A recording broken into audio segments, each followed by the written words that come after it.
Olá pessoal, vamos começar mais uma aula de sinais e sistemas.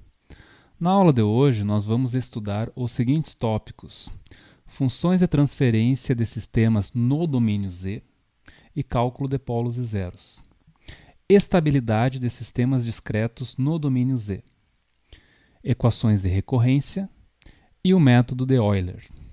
Vamos começar estudando funções de transferência de sistemas no domínio Z.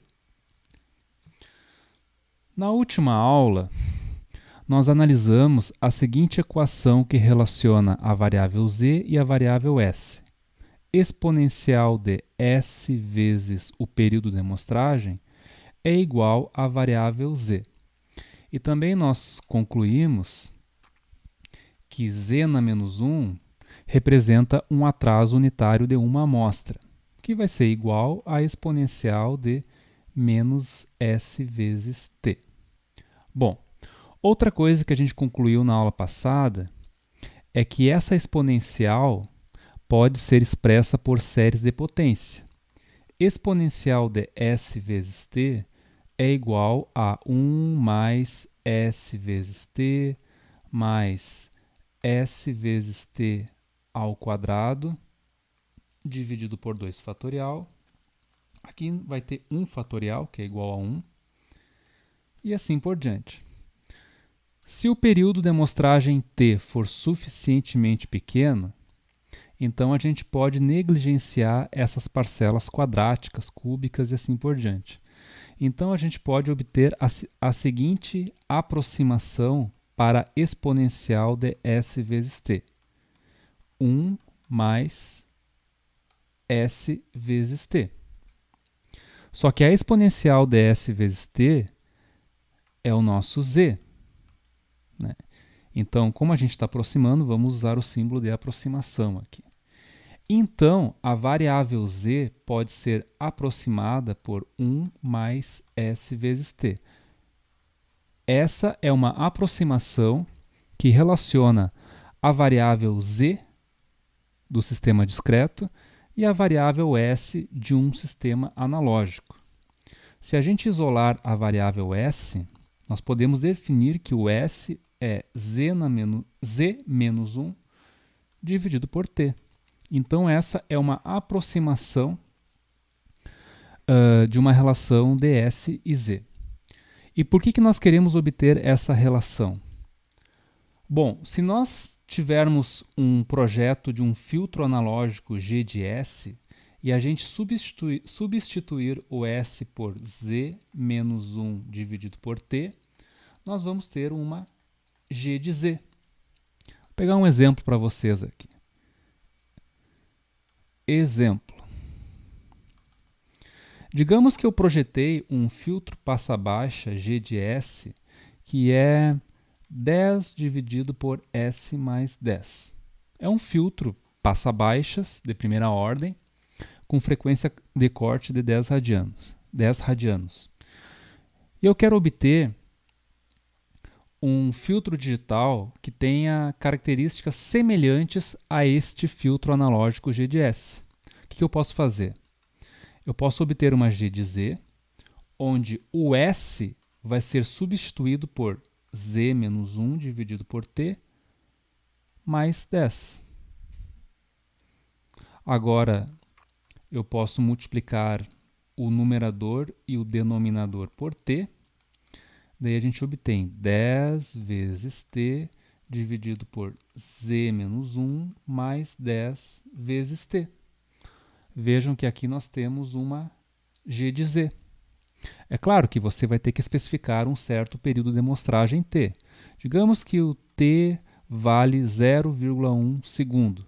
Então, a minha G de Z vai ser igual a 1 dividido por Z. Aqui vai dar menos 1 mais 1. Vai ser simplesmente 1 sobre Z, que é igual a Z na menos 1. Então, para este período de amostragem, nós temos esta função de transferência, que é uma função de transferência de um sistema discreto.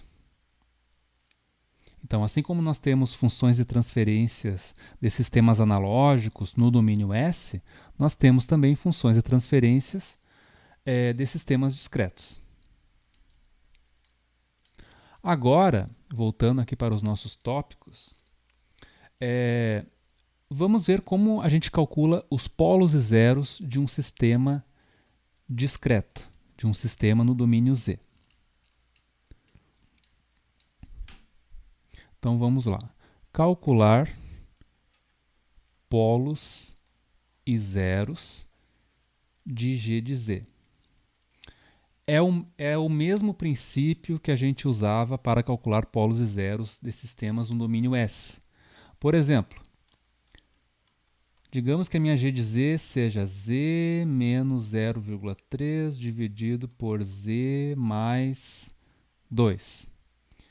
Quem é o zero? O zero é a raiz do numerador. Então, Z menos 0,3 igual a zero.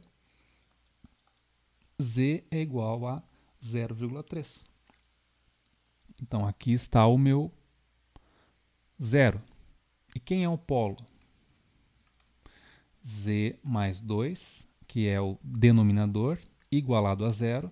Então, Z é igual a menos 2. Então, o polo é menos 2. Então, nós podemos calcular zeros e polos também de sistemas discretos. Bom,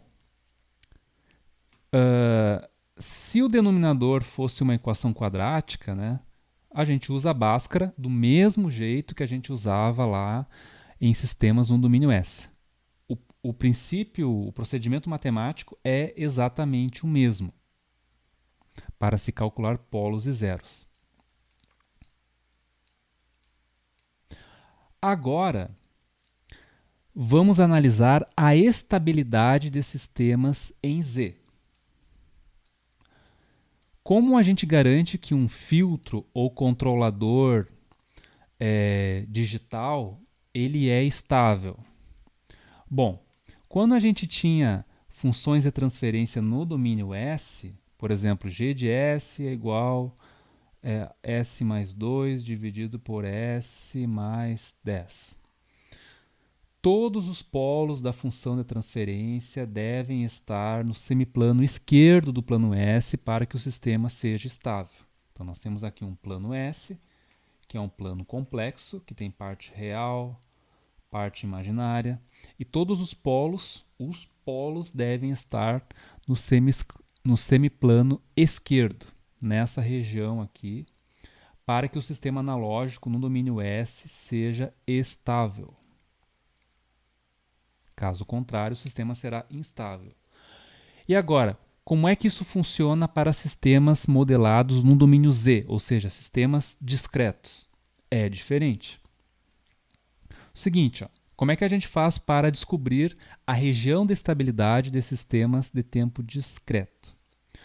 Bom, a gente vai pegar aquela equação exponencial de ST, que é igual ao Z. Essa equação também é chamada de equação de mapeamento de polos e zeros.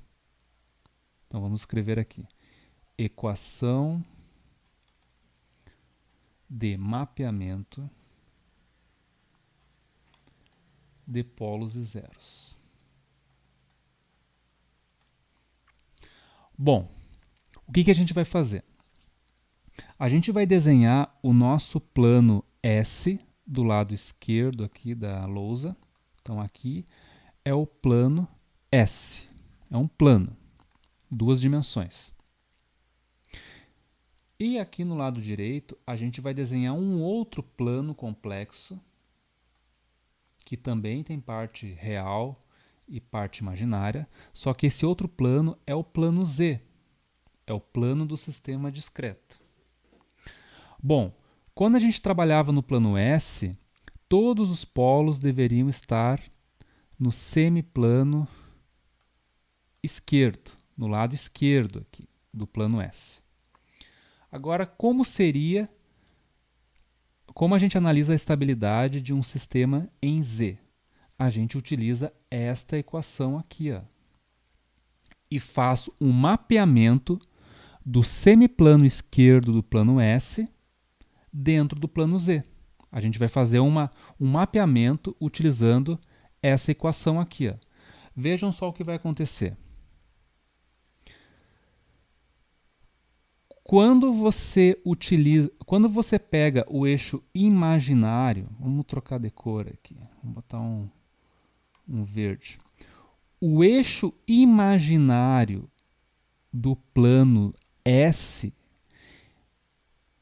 ele é mapeado na borda de um círculo no plano Z. Então, o eixo imaginário do plano S, ele é mapeado na borda de um círculo no plano Z. E esse círculo tem raio unitário. Se vocês utilizarem essa equação de mapeamento, é isso que vai acontecer. E o semiplano esquerdo do plano S? Onde ele aparece no plano Z?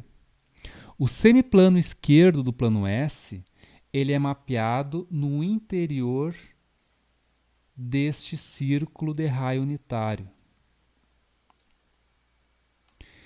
E o semiplano direito do plano S? O semiplano direito do plano S é mapeado fora do círculo de raio unitário. Vamos botar uma cor verde aqui. Ó. Não, verde já foi, né? Uma cor preta. O semiplano direito do plano S, ele é mapeado fora desse círculo de raio unitário. Então vamos repetir aqui. Usando esta equação de mapeamento ds em z, o eixo imaginário do plano S é mapeado na borda desse círculo de raio unitário. Segundo ponto. O semiplano esquerdo do plano S é mapeado no interior do círculo. E o semiplano direito do plano S é mapeado fora do círculo de raio unitário. Então, se a região de estabilidade do plano S é o semiplano esquerdo, a região de estabilidade do plano Z é o interior do círculo de raio unitário. Então a gente vai escrever isso, porque essa é a conclusão mais importante.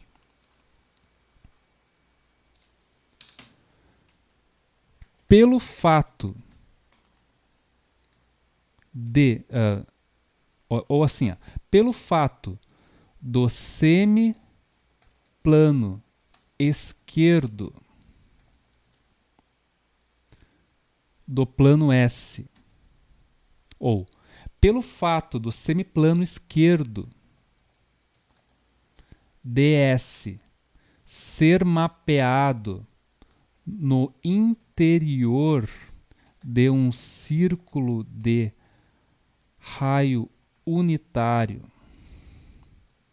do plano Z, a região de estabilidade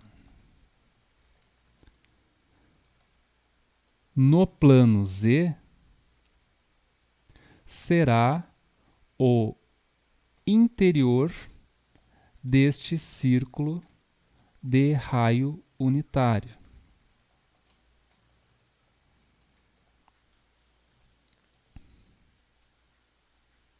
Então vamos ver.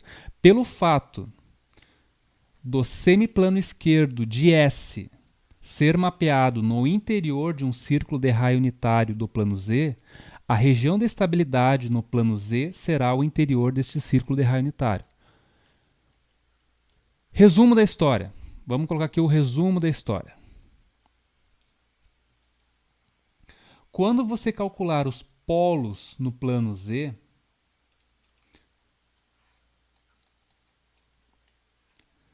Todos esses polos devem estar dentro de um círculo de raio unitário deste plano Z. Vamos tentar fazer aqui um mais... Tá bem torto aqui, mas cada vez está mais torto. Aqui. Aqui está o nosso círculo de raio unitário no plano Z. Todos os polos da G de Z devem estar aqui dentro para que o sistema seja estável. Se eu tiver algum polo fora do círculo de raio unitário, o sistema é instável. Então vamos resolver alguns exemplos para verificar se um sistema G de Z é estável ou instável. Exemplos. Letra A.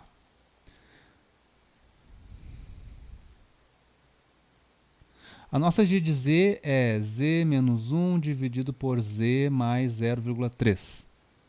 Letra B.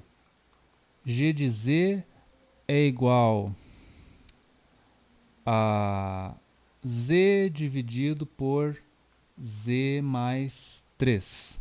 Vamos pegar só esses dois exemplos aí que já dá para entender.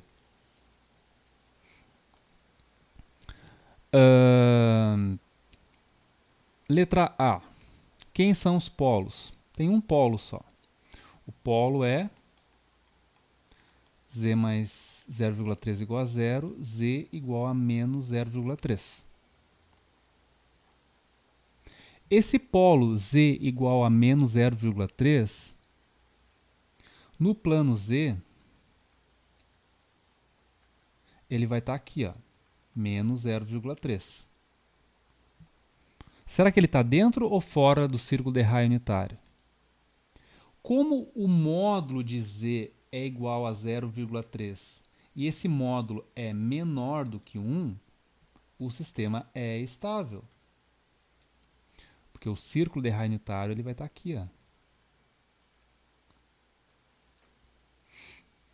Aqui é o eixo imaginário. Então, para verificar se um sistema G de Z é estável, todos os polos devem ter módulo menor do que 1. Vamos usar essa técnica na letra B. Letra B. Vamos calcular o polo. Z mais 3 igual a 0. Quem é o polo? Z igual a menos 3. Quanto vale o módulo do polo? Vale 3. 3 é maior do que 1. Então, o sistema da letra B é instável.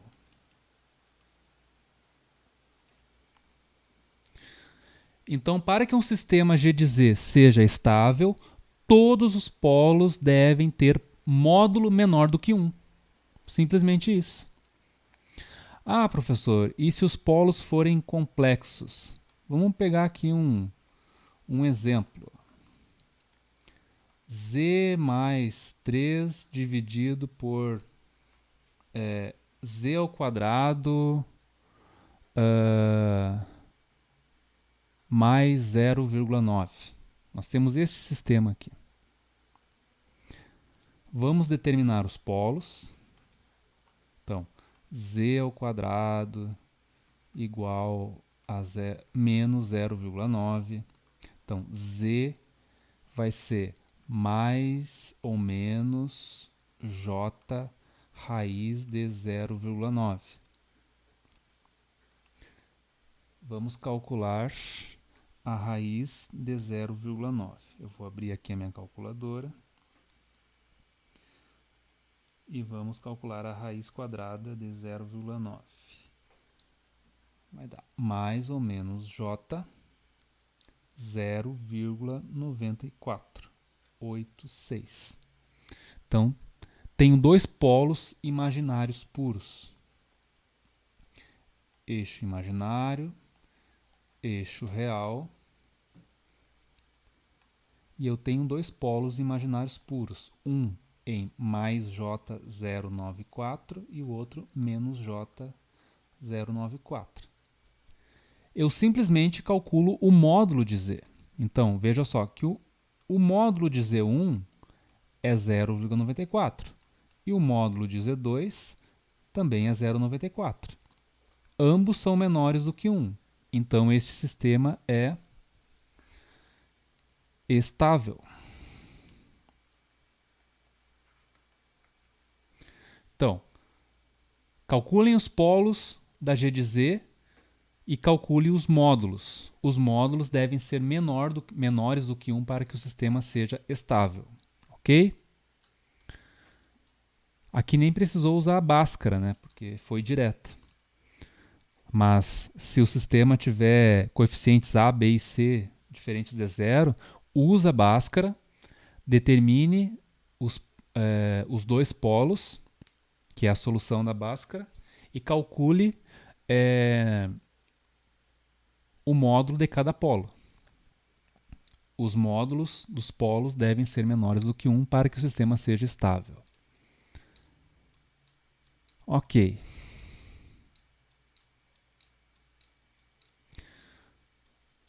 Então, agora nós já estudamos a estabilidade de sistemas em Z. Agora vamos dar uma estudada em equações de recorrência que a gente já estudou na aula passada. No final da aula passada, a gente trabalhou um pouco com equações de recorrência. Então vamos lá. Equações de recorrência ou equações recursivas. O que são equações de recorrência? São equações no domínio do tempo discreto da seguinte forma: a variável de saída y em k vai ser uma combinação de termos que dependem de y e dependem do sinal de entrada u. Por exemplo, 2 vezes y de k menos 1 mais 3 vezes u de k menos 1. Isso é uma equação de recorrência. Por que ela é chamada de recorrência? Porque para calcular o y de k atual, eu utilizo o y de k um passo atrás. Então, eu utilizo o valor passado para calcular o valor atual da variável de interesse y. Com essas equações de recorrência, a gente consegue implementar filtros digitais e controladores digitais. Na aula passada, a gente trabalhou um pouco com a transformada Z inversa, que nos permite obter essas equações de recorrência. Vamos pegar um exemplo aqui.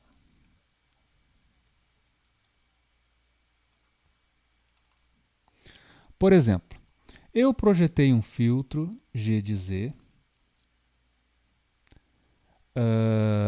Esse mesmo filtro aqui, ó. Vamos pegar o exemplo que a gente já trabalhou. Aqui, ó. Eu projetei um filtro G de S, apliquei essa aproximação S igual a Z menos 1 sobre T e obtive essa G de Z. Agora eu quero implementar esse filtro. Como é que eu faço? Esse exemplo é bem simples. É 1 sobre Z ou Z na menos 1. Tanto faz. Então eu tenho um filtro que foi projetado em tempo discreto e ele é 1 sobre Z. Isso é basicamente um atraso unitário, né? Eu quero implementar um atraso unitário. Como é que eu faço? Bom, este sistema, né, G de Z, possui um sinal de entrada U de Z e um sinal de saída Y de Z. Então essa é a representação do sistema no domínio da frequência Z. Mas eu quero implementar esse sistema dentro de um microcontrolador. Então eu tenho que obter uma equação no domínio do tempo para programar essa equação no domínio do tempo dentro do microcontrolador. Então como é que a gente faz? A gente pega essa G de Z, relaciona o sinal de saída pelo sinal de entrada e escreve aqui 1 sobre Z. Agora o que a gente faz? realiza um produto cruzado. O y de z vai multiplicar o z e o u de z vai multiplicar o 1. Então, simplesmente eu vou obter essa equação aqui. Ó. Y de z vezes z, que é igual a u de z. Aqui eu não mudei muita coisa, continua sendo uma equação no domínio z. Agora eu vou aplicar a transformada z inversa nos dois lados dessa equação.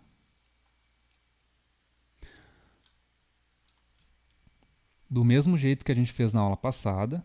Então vejam só, aplicando a transformada z inversa nos dois lados dessa equação, do lado esquerdo eu tenho um avanço unitário.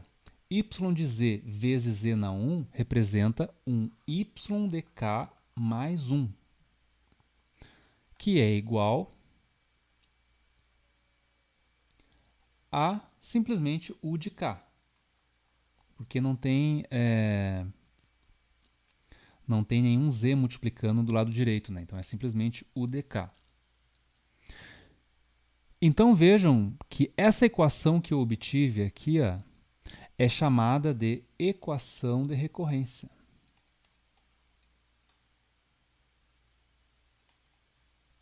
Para calcular o valor de y futuro, que é o y de k mais 1, ou seja, o y no próximo passo, eu preciso do valor de u atual. Esse sistema é simplesmente um atraso unitário. Mas vamos pegar agora um segundo exemplo um pouquinho mais complicado. Esse aqui é o exemplo 1. Vamos pegar um exemplo 2. Digamos que a minha g de z, que é um sistema discreto que representa a relação entre um sinal de saída y e um sinal de entrada u, é algo do tipo 2 dividido por z menos 0,5. Então, eu cheguei até essa função de transferência no domínio z. Produto cruzado. Então, fica y de z, que multiplica z menos 0,5, igual a 2 vezes u de z. Faço aqui o cálculo distributivo, y de z vezes z, menos y de z vezes 0,5, igual a 2 vezes u de z. Agora, aplico a transformada z inversa nos dois lados da equação.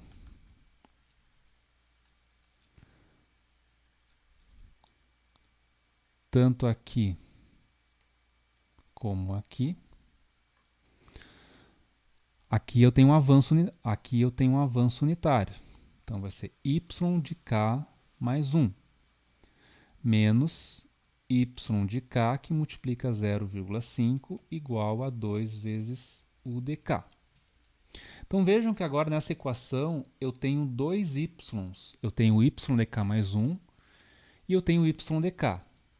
A variável que eu for isolar é sempre o que está mais no futuro. O que está mais no futuro é o k mais 1, que é um passo adiante. Então, eu vou isolar o y de k mais 1, que vai ser igual a y de k vezes 0,5 mais 2 vezes u de k. Aqui está a equação de recorrência que eu posso programar no MATLAB, no PSIM ou num microcontrolador para implementar esse filtro digital g de z que nós temos aqui em cima. Eu ainda posso fazer o seguinte, muitas vezes eu não quero calcular o y um passo à frente, então eu posso fazer o seguinte, esse y de k mais 1 vai virar y de k. Mas como eu baixei uma unidade no y de k mais 1, eu tenho que baixar uma unidade de todas as outras variáveis. Aqui do lado direito vai ficar y de k menos 1 vezes 0,5 mais 2 vezes u de k menos 1. Então, como eu baixei uma unidade no y de k mais 1, eu tenho que baixar a unidade em todos os outros para ter a minha equação de recorrência. Então, eu tenho duas equações de recorrências equivalentes. Posso programar essa equação de cima ou essa equação de baixo. Então, através dessas equações, essas são as equações de recorrência que são programadas dentro de um microcontrolador ou de um sistema digital para se implementar esse filtro, ou um controlador, né? Isso aqui pode ser, inclusive, a equação de um controlador digital. Então, aqui nós temos as equações de recorrência.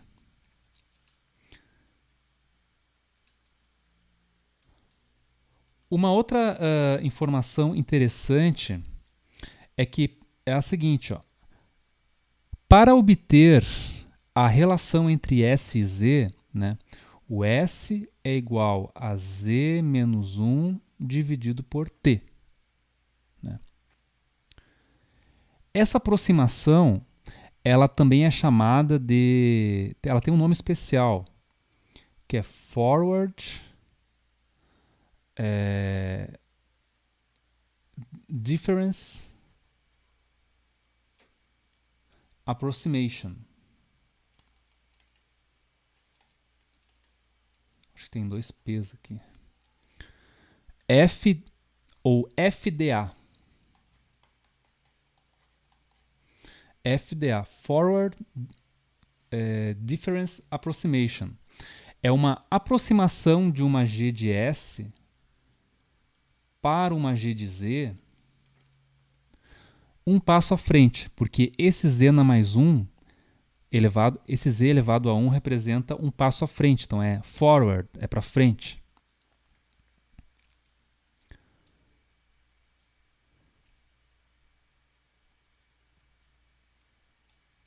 Então é chamado de FDA. Existe também uma outra aproximação que é assim, ó. Você substitui o S por 1 menos Z na menos 1 dividido por T, que vai dar um resultado bem semelhante. Só que agora nós temos Z na menos 1. Z na menos 1 representa um atraso. Então, é um backward. Backward, para trás. Backward difference approximation. Então, essa segunda aproximação ela é chamada de BDA. É um método BDA, que você utiliza um passo atrás. Tanto a FDA como a BDA, elas geram bons resultados na hora de se discretizar uma equação que foi projetada no contínuo, né? No domínio analógico. Existem outras também, existe a Tustin, a FOH, a ZOH, que nós vamos nos aprofundar mais na disciplina de processamento de sinais digitais, né? O processamento digital de sinais. Aqui é só uma pincelada sobre o que a gente vai ver lá na disciplina de processamento digital de sinais. Ok. Vamos subir aqui. Agora a gente vai para o último ponto da aula, que é o método de Euler. Então, vamos estudar o método de Euler para obter equações de recorrência. O método de Euler ele é basicamente uma aproximação FDA. Essa aproximação que eu coloquei aqui em cima, que a gente deduziu, a FDA, ela é o Euler, o método de Euler. Então, como é que funciona o método de Euler?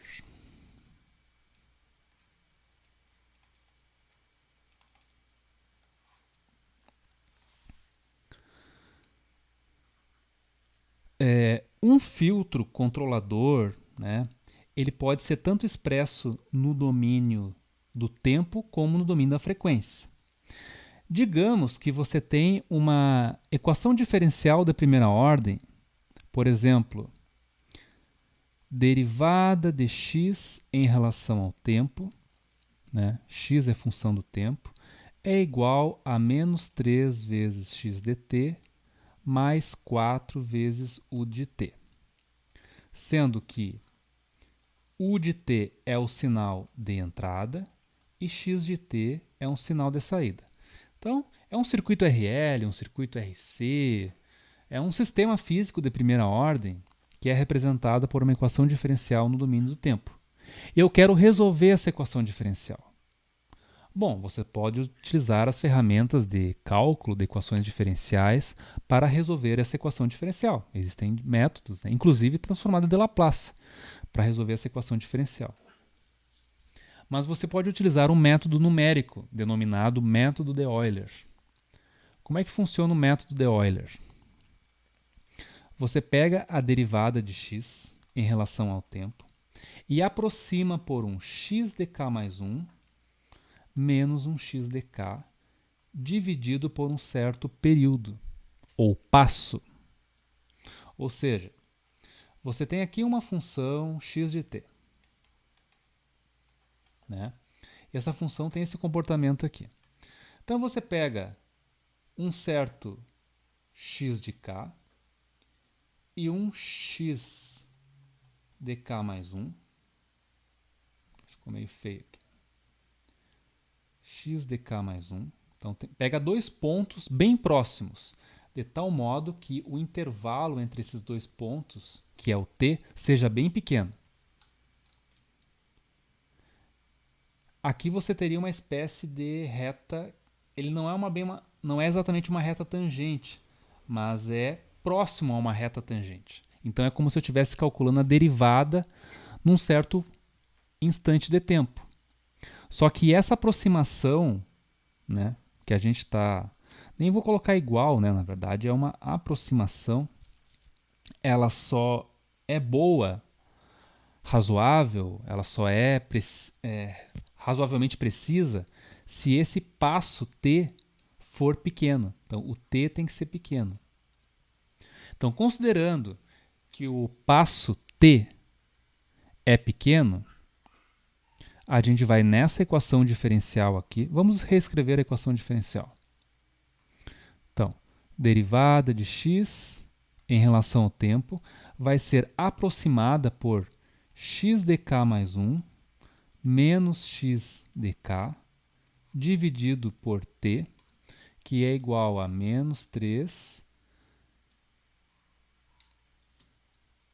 vezes x, agora não é mais t, agora vai ser x dk, mais 4 vezes u dk. Aqui está uma equação de diferenças, ou seja, uma equação de um sistema discreto. Qual é a nossa variável de interesse? A gente quer determinar o x, né? Quem é o x? Qual variável que eu vou isolar? O x dk mais 1 ou o x dk? Eu vou isolar a variável que está mais à frente, mais no futuro, que é x dk mais 1. Então, isolando x dk mais 1, eu vou ter x dk menos 3 vezes t vezes x dk mais 4 vezes t, porque esse tempo t aqui passa multiplicando nos dois termos, u dk. Então, aqui nós temos uma solução numérica.